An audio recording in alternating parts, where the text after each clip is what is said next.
welcome back to another episode of Education Closet on Demand. I'm your host, Susan Riley. I'm also the founder of educationcloset.com and an arts integration specialist. One of the questions that we hear lots of times, especially when we're talking about moving from STEM to STEAM, is that schools don't have access to a lot of technology. Either there's not a tech lab, or there's not a go-to cart that they could check out, or there's not software. And so people think that because you don't have access to tech tools, that you can't use technology as part of an integrated lesson. And really, that's not the case, because technology tools constantly change, right? Like, how many of you have updated your personal computer within the last 5 years? Probably most of us, because everything kind of goes out of date very quickly. So it's not about the tool, it's about the process. And so here are two quick ways to kind of demonstrate what I'm talking about today. I call it Insta Anything and Post-it Note Crazy. So Insta Anything, it's thinking about the idea behind Instagram, which is really about taking high quality pictures. It's fun to be able to kind of communicate a message of some sort, no matter what it is, whether it's documenting a trip that you're going on, or if it's truly trying to make a statement piece, right? So you're doing a 100 days project. Those are really popular on Instagram, where you're deciding to focus on something for 100 days, and you take different snapshots of that theme over those days. So if we're thinking about that, do you absolutely need to have access to an Instagram account and access to a smartphone or to a computer or some sort of device to snap the picture and then edit it and post it and kind of make your comments? No. The process is that you're taking an image and having it represent something for you. So you could do that in a lot of different ways. If you have access to BYOD in your school, bring your own device, or devices that you could take pictures, you could definitely do this project that way.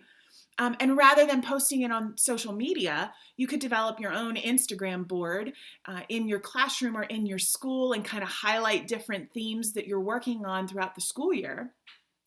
Or your students could create those pieces visually, either by drawing or painting or even sculptures, and have them displayed in 3D format throughout the building in designated areas. So this could be an Insta area, right, where it's constantly changing. It's displayed for a week or a month, and then it changes and evolves over time.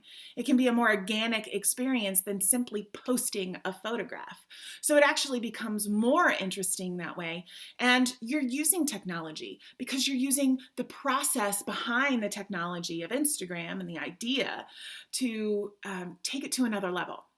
So that's one idea. Another is that kind of post-it crazy. So if we're thinking about Twitter, essentially you're taking what you could fit on a post-it note, 140 characters, maybe 120 if you want it shared, and posting it up on the world. It's very quick, concise. Same is true of a post-it note, right? You have a limited amount of space in which to fit something. And so you can provide post-its to students and have them think concisely about what they want to say and communicate and put it on the post-it note. And it doesn't necessarily have to take written form. It could take in a visual form of any sort. So it could be a doodle or even a masterpiece on a little post-it note. It could be one word to describe something. What's interesting about the post-it note crazy kind of idea is that you can use what D-School talks about as saturate and group, which means that you can have students kind of think about everything and put it all on post-it notes and kind of put it all up on one wall.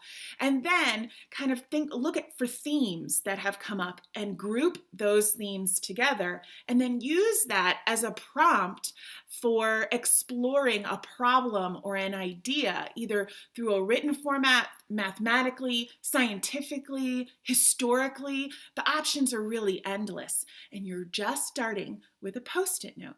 Again, using the idea behind the technology to format it in a way that works for you. So I hope that these two ideas have been helpful for you. I look forward to seeing you on next week's episode of Education Closet on Demand.